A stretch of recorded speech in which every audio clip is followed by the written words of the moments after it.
失踪了3年的太子夫君带回了个姑娘，姑娘娇娇柔柔，怀中抱着个小奶娃。太子搂着她的肩，不知在低语些什么。姑娘羞涩一笑，好不融洽，我这个太子妃倒成了外人。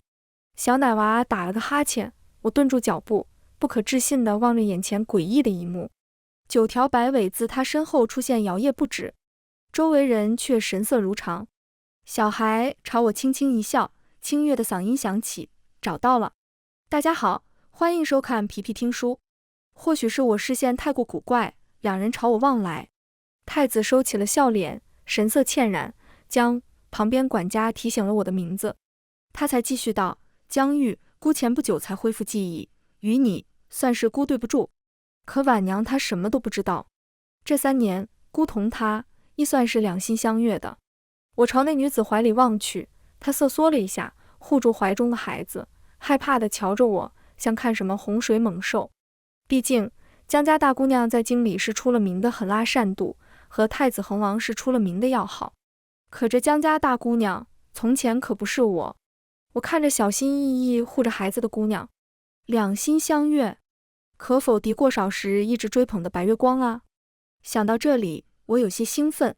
两人相斗，这古怪的小孩不是任我拿捏。鹬蚌相争，渔翁得利。小孩身后的尾巴慢悠悠地晃悠着，我垂着的手轻轻一握。小孩忽地抬眸，瞧了我一眼，那眼神像是发现了目标。我只觉喉咙发紧，攥紧了手。殿下在外面受苦了，说这些作甚？瞧着太子不放心的模样，我轻叹一声：殿下，给这位姑娘量地之位如何？我仔细解释，这姑娘出身有些低下，又无父无母，若是再高，我怕过不了皇后娘娘那关。一介孤女，太子量地之位已是高攀。太子季和摇摇头，悄悄望了我一眼：你不生气？为什么要生气？我挑眉，做出温柔小意的模样：殿下，你知道的，我还该感谢你才是。至于这姑娘，她救你性命，照顾了你3年，如今更是诞下皇长孙，有功。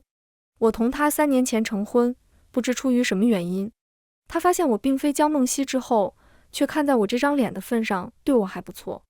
太子嘀咕，难掩失望，什么孪生姐妹，性子一点也不同。他以为我该大吵大闹，甚至给他几巴掌，这是江梦溪。瞧给他见的，才恢复记忆，旁边的姑娘还陪了他3年呢，现在却只晓得江梦溪。可惜我不是江梦溪。太子如今恢复了记忆，这位叫婉娘的姑娘，日后怕是有苦吃了。我再次朝那小孩望去，晃荡的九尾，同梦中重叠。所有人都知道，相府江家只得一女，唤作江梦溪，性子骄纵跳脱，却受宠得紧。先皇赐婚太子季和和江家长女，本该是天大欢喜的事。可江梦溪偏生不是太子一人的白月光，恒王对他亦是倾慕不已。后来他在太子和恒王之间选的是恒王季礼，太子妃之位，京中多少世家大族在盯着。江家本就位居高位，若是出了一位太子妃，一人之下，万人之上。江家舍不得这唾手可得的富贵，又期盼爱女同喜欢的人相守终生。长女吗？换一个就是了。那么多年呐，我所谓的父亲终是想起了我，真正的江府长女。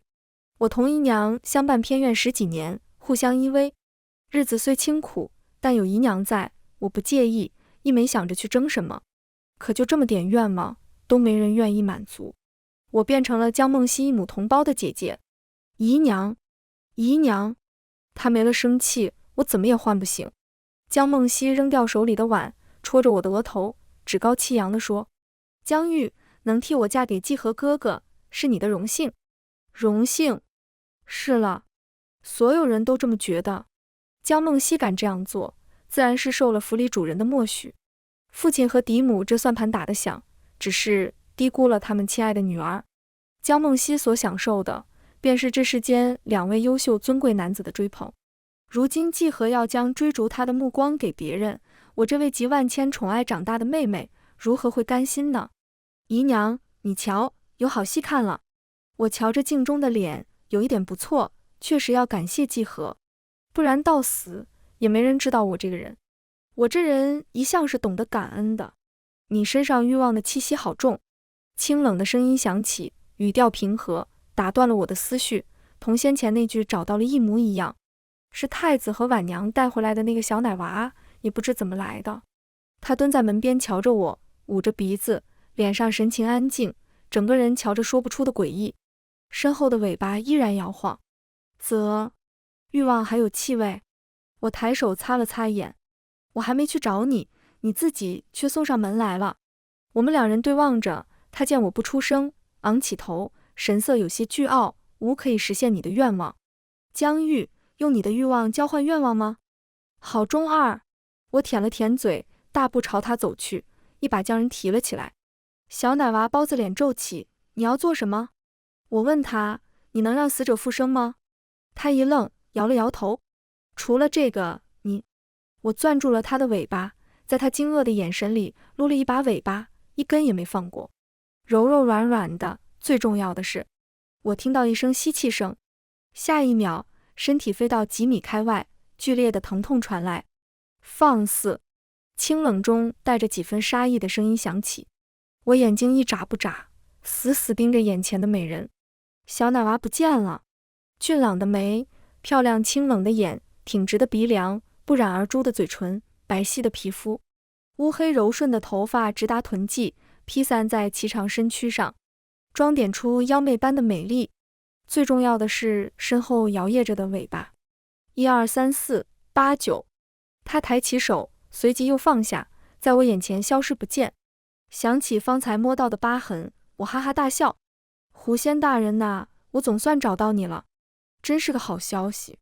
李嬷嬷告诉我，江梦溪今日会来探望我，她亲自去监督着厨房，做了好些吃食。午后却听说人朝着婉娘住的院子怒气冲冲地赶去了。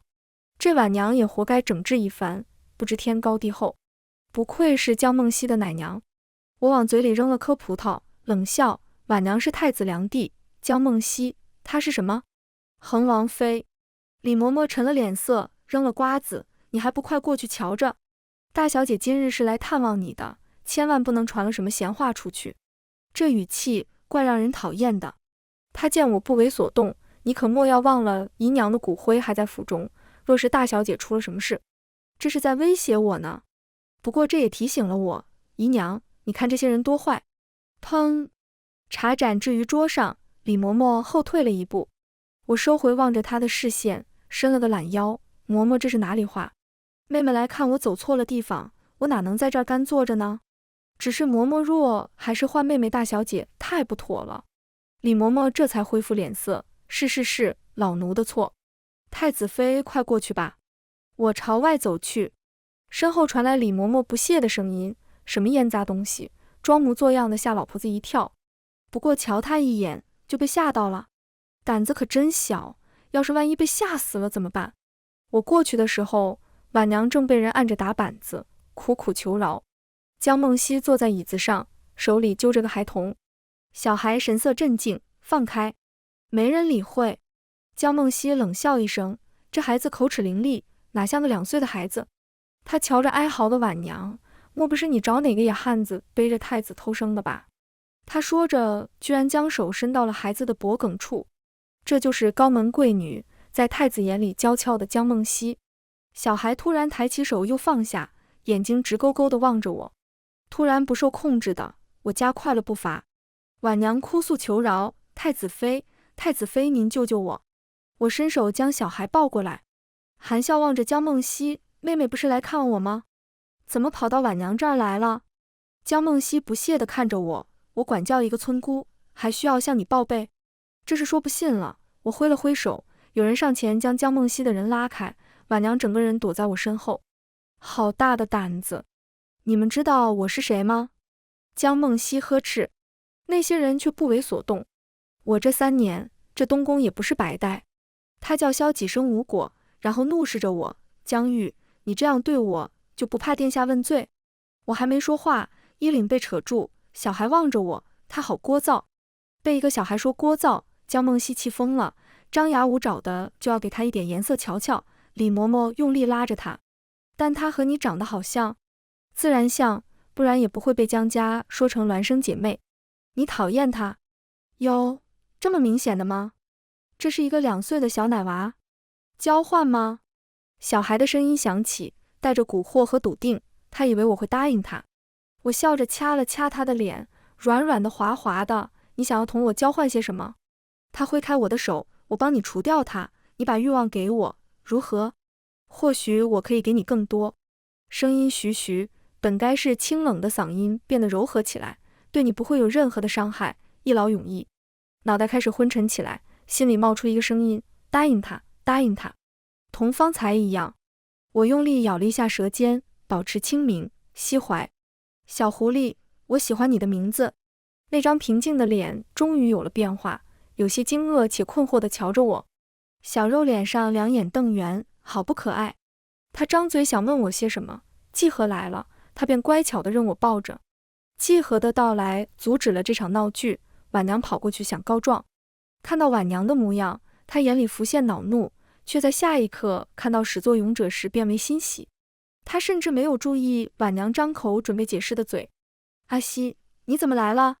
怎么不提前告知我一声？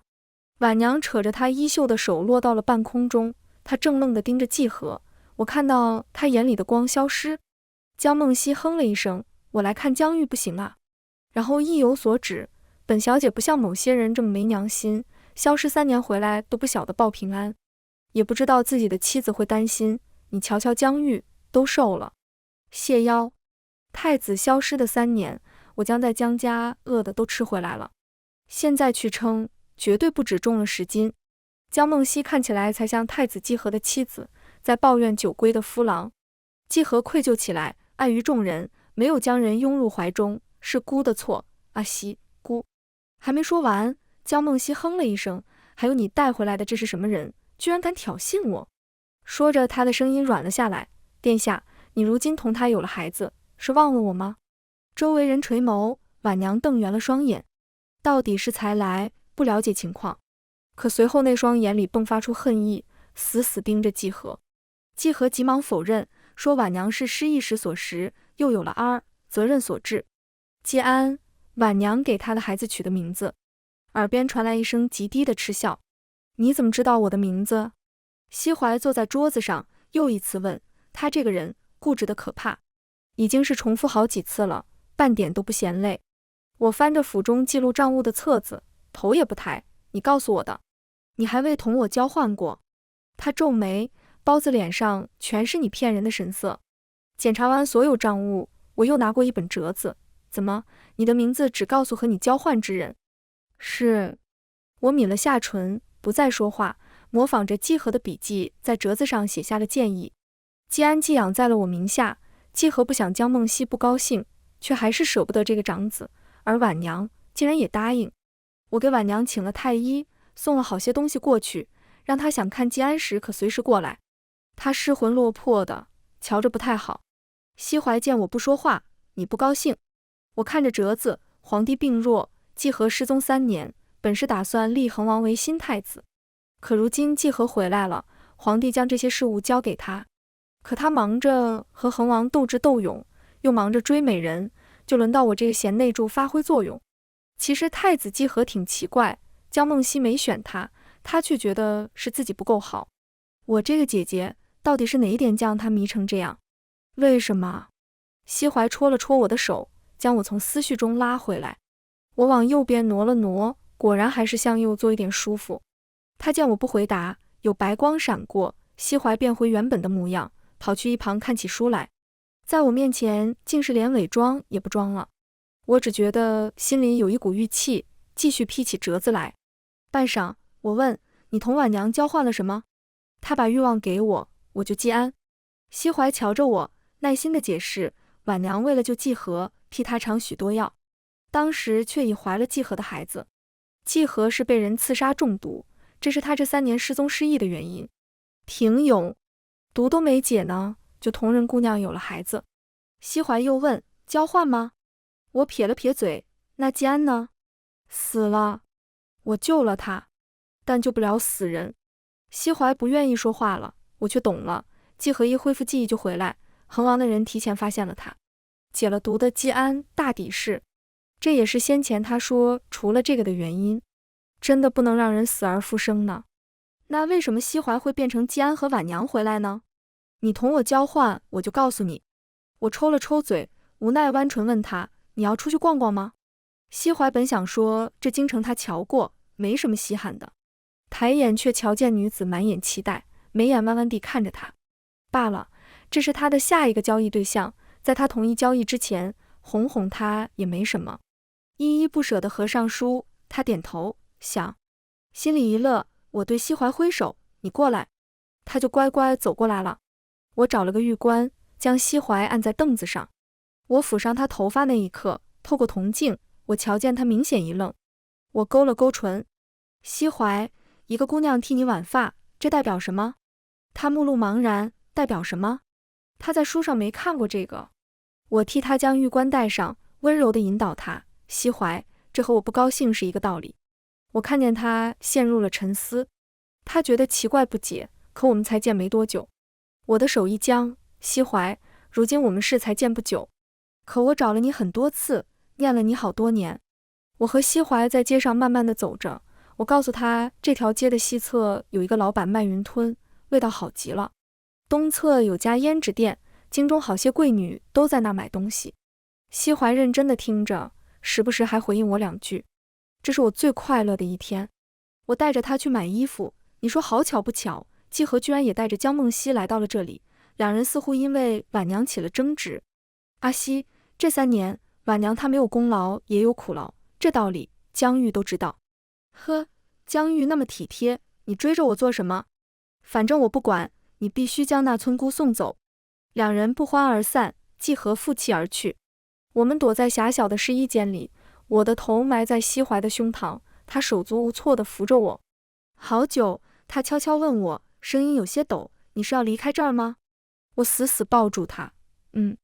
他抚着胸口，江玉，我带你离开，但你别这样抱着我。我弯唇，声音甜津津的，好呀。西淮一愣，我看到他的尾巴又出现了。自从发现我能看到之后，他就将尾巴收了起来。如今有条尾巴伸过来绕着我的手，西淮一愣，连忙打了他一下，然后一闪就回到了东宫。有些事是该提上进程了。太子3年来第一个回家生辰，大办特办。婉娘院子却失了火，就出来时奄奄一息。始作俑者是江梦溪，原因竟是太子最近1个月都宿在了婉娘那里，好生荒谬。可江梦溪不觉得自己做错了，他扬着头，他勾引你，我只是想小小的惩罚他一下。若他是太子季和的人，吃醋倒也不是不可以，他甚至会觉得这是情趣。但若是吃醋到要谋害性命，那就是可怕了。果不其然，太子抱着婉娘，神情怔愣，像是第一次认识江梦溪。我弯唇，用帕子掩住，茫然地问，纯粹好奇，妹妹，婉娘就算是勾引，对象也是太子殿下。你是恒王妃，我都还没说什么，你怎么就醋上了？旁边的西淮仗着别人看不见他，保持原本的模样，稀奇地瞧着我。这话将3人的关系提到明面上，众人面面相觑，悄悄看向上首。帝后震怒，恒王黑了脸色，却很快变成了失落和决绝。他走到殿中跪下，父皇母后，儿臣请旨同江氏和离。他一字一顿，声音沉痛。周围人只觉得他多么深情。江梦溪给他戴了绿帽子，他居然不是休妻。四周一片夸赞声。我撇了撇嘴，去牵西淮的手。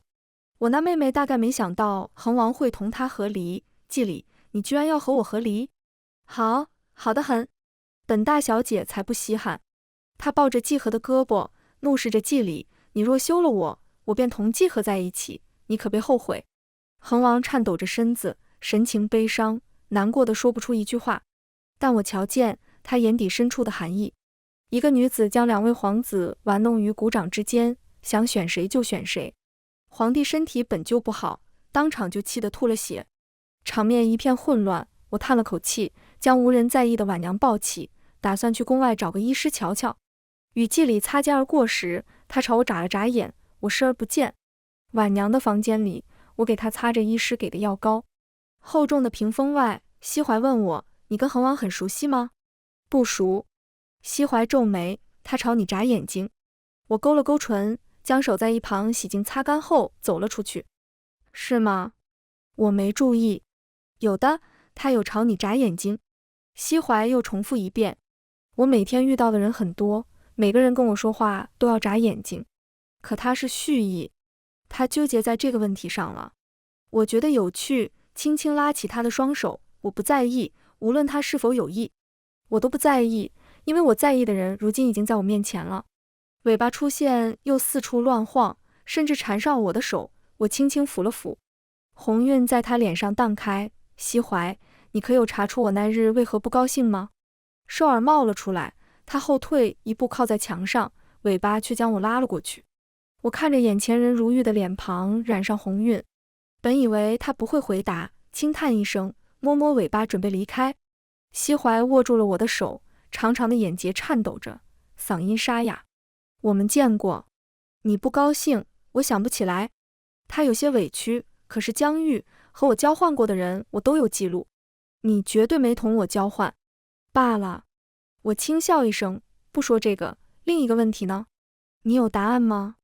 薄红蔓延到脖颈之上，我伸手轻轻点了一下。他喘了口气，有的。他神色认真。江玉，这种情况，话本说了，你应该是喜欢我。不是应该。我抱着他的脖颈，踮脚吻上了他的唇。狐仙大人，我喜欢你。江梦溪最近不太好。恒王虽是和离，但他这样也和休憩没什么两样，京中不少人对他指指点点。最糟糕的是，他来找季和哭诉时，季和开始躲着他，他有点烦他了。呵，而且皇帝醒后身体更虚弱了，高兴且心疼恒王能醒悟过来，赏了不少好东西。太子失踪了3年，足够谋划许多东西。恒王如今在朝中形势一片大好，甚至开始帮皇帝处理起了政务，可以说只差一个太子之名。我轻松了。李嬷嬷被关在柴房里，那场大火是他帮江梦溪放的。管家经我授意，每日都会将江梦溪的处境说与他听。管家大才，说得很是夸张。他这一辈子都没有孩子，胆子又小，结果是什么呢？看着被抬出去的尸体，我对管家说，送回江家吧。我哼着小曲，杀人诛心什么的，我可太会了。不知怎地，西怀最近一直躲着我，加上婉娘受伤后，他就被送了回去，我们也有段时间没见了。江梦溪到底还是进门了，如今成了太子良娣。两人成婚前，太子来我这里发了好大火，他一进来抬手就是一巴掌，我脸都被扇肿了。江梦溪告诉他，之前非是他不愿意嫁给他，而是我从中作梗，父亲宠爱我，任由我顶替了他的长女身份。所谓的父亲母亲竟也出来作证，季和这蠢货竟也信。他怒视着我，砸了桌上的玉瓷瓶。江玉，我原以为你是个好的，即日起收回太子妃手职权，太子妃禁足于房中。季和，我原以为你渣，但不是个坏的。婉娘带着西怀来看我，瞧见他的那一刻，我还来不及笑，一只手摸上我的脸，疼痛感消失不见。他沉着声，脸上浮现怒色，谁打的？很难一见的神色。季和。我往他怀里缩了缩，呜呜，西怀，他下手好重，打得我好疼。婉娘咳了2声，瞧着太子妃看不出一点伤痕的脸蛋，有些无语。不是，西怀大人，你有这能力就不能给我施展一下吗？怎么还搞区别对待呢？火烧伤真的好疼的。婉娘有意见，但她不敢说。西怀望着我的眼睛，你们先聊，等我。然后就不见了，给我和婉娘留下了聊天的空间。婉娘朝我屈膝，婉娘多谢太子妃这段时日的照拂。她来这府上，太子妃从未苛责于她，自她成了良娣，一直提心吊胆，生怕这位太子妃找她的麻烦。可她免了她的陈安问候也就算了，吃穿用度一点也没少了她，甚至还救了她2次。我将人扶起来，婉娘反握着我的手，太子妃，这3年我从不知道太子已有妻室，后来我知道了，同他回京之时，我们的儿已经2岁了。我并非有意。我挑眉，这与我无关。婉娘，我并不喜欢季和，而且如今你也该知道我为什么同太子成婚。婉娘松了口气，太子妃大善，不喜欢也好。我犹豫一下，问婉娘，你今后作何打算？本是疑问，也没期待答复。婉娘却像是打开了话匣子，太子妃，这3年我们是以夫妻相称。回来的时候，二已经那么大了，我虽对不住你，但没想过挣扎，毕竟我还有二啊。可上京前夕，有刺客找到了我们，二在房里睡觉，彼时我不在家。季和这个畜生，他竟然丢下孩子一个人逃了出来，他不配为人父。婉娘掏出一块玉佩，上面有江字，调查的大人告诉我，那夜有2波刺客，第一波目标是太子，我的二睡得熟，他那样乖，没有被发现。可第2波却是冲着我和二来的，他的眼里迸发出浓郁的恨意。太子和江梦溪都该死。那日之后，婉娘时常来我这里串门，我们脾气也还算相投，一来二去，我们成了朋友。他时不时会打探季和江梦溪的事，我不介意，只要他带我赤诚。当然也有他八卦的时候，比如说现在。小妮子左右看了2眼，悄悄靠近我，那太子妃如今是喜欢西怀大人吗？我没隐瞒，是，我超喜欢他。婉娘一副果然如此，她告诉我，太子妃，那你千万别和西怀大人交易，一旦交易完成，他会离开去寻找下一个交易人。那他为何会同你上京？大人说他感应到下一个对象就在京城，帮我只是顺手而已。太子和梁帝本是不用成婚的，可姬和偏偏想给江梦溪一个婚礼，说是弥补少时的遗憾，这个我熟，白月光吗？结果婚礼上出了差错，不小心左脚踩右脚摔倒，将右手摔折了，刚好是扇我的那只脆皮太子。我倒在椅子上大笑，滚进西怀怀里。西怀说，笨，哈哈哈哈，是挺笨的，走个路都能摔了，哈哈。恒王给我倒了杯茶，单手撑着下颌，语气亲昵，阿玉，你这是绿了太子。西怀没有刻意控制，恒王自然也能瞧见他。鸡皮疙瘩出来了，我抖了抖，将茶放下。你来找我做什么？江姑娘，我们本是合作关系，你何必如此生疏？西怀皱眉，不悦地望着他，却没有出声打断我们。我安抚地握住他的手。我和恒王确实是合作关系，他帮我找到姨娘的骨灰，而我会成为他在东宫的内应。此人城府极深，就连江梦溪对他的喜欢，他和他成婚都是利用。3年前他就开始布局了。有人言，离心眼子的人远一点，否则会变得不幸。瞧瞧西怀多好。恒王叹息一声，回归正常。父皇始终不忍心废了大哥，你要我帮你做什么？我的直白让他一愣，姑娘直爽，可否劳烦姑娘引人打开大哥书房的密室？书房的密室，前不久季和经常在里面不知道捣鼓些什么。我在桌子上敲了2下，你答应我的呢？一个盒子被他双手端着交给了我，那一瞬间我眼眶湿润。恒王说，这是其一，江姑娘助我成事后，其二自能实现。姨娘安息。季和手伤没养好，江梦溪就开始作妖，跑我这儿砸了一大堆东西。没关系，江玉，这是季和的东西，砸了就砸了，花的又不是你的钱。李嬷嬷。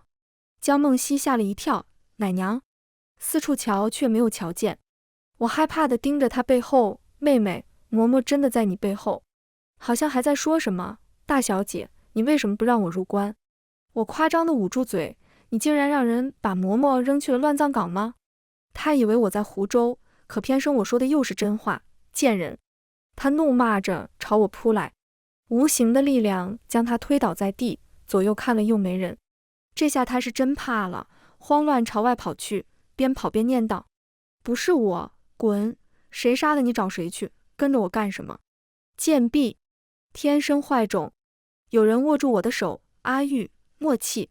我看着越来越随心所欲的人，摸了摸他的瘦耳，怎么不躲我了？这人不说话了，想不清呢。没关系，慢慢来。皇帝最是宠太子，季和扶着他，2人在花园里逛了起来。我和婉娘远远地跟在2人身后。皇帝絮絮叨叨地说：“你要尽早熟悉朝中事务。”不要再做出蠢事，李儿会是你的帮手。太子眼中闪过冷意，谦卑地说：是。皇帝又交代了不少事，看得出来他挂念太子。季和却转移话题，父皇要看他儿吗？他可聪明了，儿如今走路稳稳当当的，还会背诗。他如今正在书房，瞧得出来，太子对这孩子满意。西怀，这装的是不是有些过了？谁家2岁孩子那么多才呀？皇帝神色软了下来，他老了，最盼望的是儿孙满堂，如今孙子辈却只有儿这一个孩子，瞧瞧吧。你这良地有功，可赏。是，婉娘她向来是最好的。婉娘压抑着激动，跪下行礼谢过赏赐。看是不可能看到的。皇帝赶到的时候，西怀满脸是血，江梦溪神色慌乱，旁边是碎掉的碗，一片混乱。季和怒骂江梦溪歹毒，白月光成了蚊子血。婉娘哭着求皇帝做主。我上前摸西怀的脉搏，对皇帝太子摇了摇头，死小子，装得挺真。随即叫人抓拿江梦溪。你说好巧不巧，几个太监硬是没能抓住他，叫他跑到屏风后打碎了一个花瓶。哎，我勾唇，你说这人怎么这么倒霉呢？暗门打开，亮眼的明黄色服饰，上面绣着5爪金龙。季和原来是在搞这个。众人纷纷变了脸色，慌乱害怕的跪地，陛下息怒。上方传来季和的辩解声和陛下剧烈的咳嗽声。季和太子被废，流放苦寒之地，不久陛下病逝，传位给了季礼。江家之太子欲谋反不报，撤将副丞相一职，永世不得为官。你绝对不敢相信，婉娘竟然逼疯了江梦溪。季和带着疯了的江梦溪流放，他也算如愿，和少时喜欢的人一辈子在一起。我果然还是懂得感恩的。江梦溪和李嬷嬷一样，胆子小得很，只是疯了。婉娘打算回家，她和我告别，然后哭着说：阿玉，我本来可以平平安安地待在那个小地方的，和我的郎君，和我的儿，他的夫君，失意的季和吧。我打算四处逛逛，以前和姨娘只能待在江家偏僻破败的院落，后来只能待在光鲜亮丽的东宫。不知不觉间，竟已20出头，人生还长着呢，而我正值大好年华。我将这个打算告诉西怀，他垂眸，握紧我的手，像是怕我跑掉。我不逼他，安静地等他。良久，他问：阿玉，知道什么是天山幻狐吗？他这段时间一直陪着我，不问不说不制止。古籍记载，天山幻狐，形似九尾，食人欲望，食人愿望。阿玉，这只是一部分。天山幻狐需要最纯粹的欲望，若不食欲望，便会死亡。我只能同相同的人交易一次，且一旦交易完成，我就必须离开。我最初找你，因为我想同你做交易。可若交易完成了呢？他眼尾微红，不管你信不信，我现在特别喜欢你，未来如是。我不想同你分开。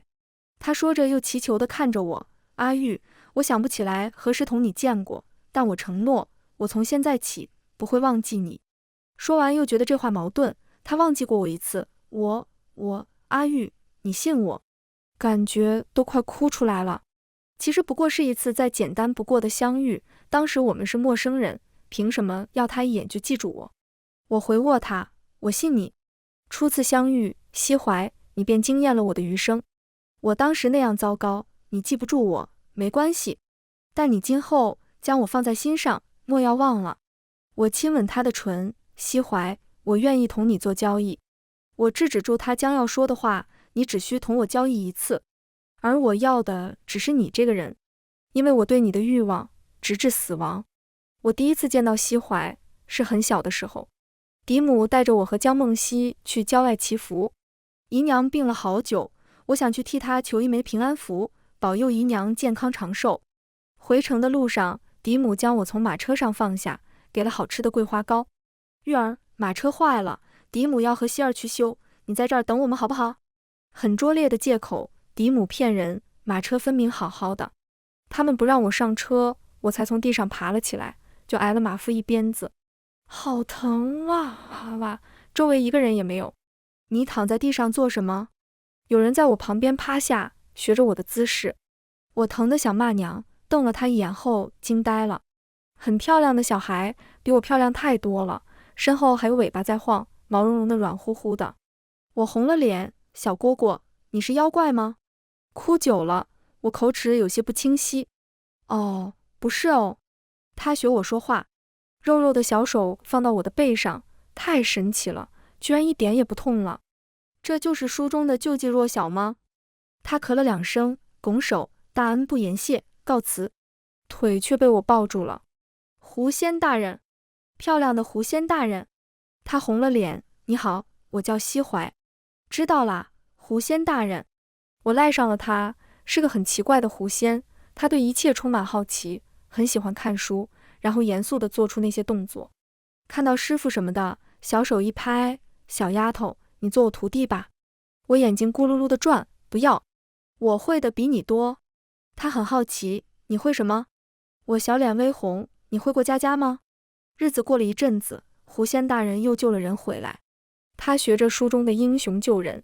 我当时好想把他的书全部藏起来。一群孩子围着他叫狐仙大人，他超好的。我们问他，狐仙大人，你会离开吗？他说，会的，有纯粹的欲望出现，我就会离开。我们当时只知道他要离开，围着他哭。他在那里解释了半天的缘聚缘散自有定数。可是有一天下雨了，他带回来一个大人。你知道人贩子吗？狐仙大人被骗了，但是我们都相安无事，他救了我们，奇怪的力量杀死了那个人贩子。他全身是血的嘀咕，爪子贯穿了那人。书里说了，坏人该死。年幼不知事的孩子崇拜他，年长的却开始害怕他，说他是妖怪。他们忘恩负义，找了一群人追杀狐仙大人。狐仙大人不敢伤人，这是坏人，为什么不杀死他们呢？他们用我和另外几个小孩逼他。他救我们时，有个小孩太害怕了，跌倒在地，他用尾巴给他挡了一刀，很深的伤口，他吓跑了那些人，看了我们一眼，消失了。我记得他的眼神很难过，很失望。我后来一直在悄悄找他，可是找不到他。西怀对我特别好，我想要什么，想去哪里，他都陪着我。我和他拜见了姨娘，成了亲，四处游荡，有钱就挥霍，没钱就去赚钱。他真的超好的。可能有人会说，西怀是妖怪，他永远这副模样，而我呢，会老会变丑。胡说，漂亮的小老太婆知不知道？老就老吗？反正西怀陪着我。可西怀真的超好的，他依然喜欢看书，各种各样的书，他学着里面的人变化，陪着我慢慢变老。可实际上，除了外貌变了，他行动依然敏捷，背着我到处跑不带喘气的。唉，精神的老头子。他会问我们的初见，我不告诉他。他笑我也笑。娘子，我们一辈子在一起好不好？好。全文完，皮皮听书，感谢您的观看，我们下个故事再见。